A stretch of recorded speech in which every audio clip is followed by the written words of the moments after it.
First time I've seen these Adventure Force monster trucks. Oh, actually these seem to be remote controlled as well. Different ones. That's weird.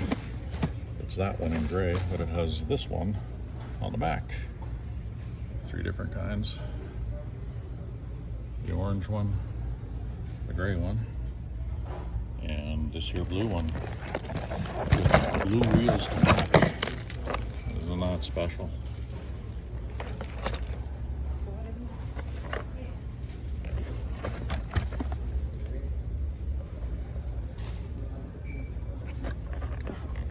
There they are. The remote control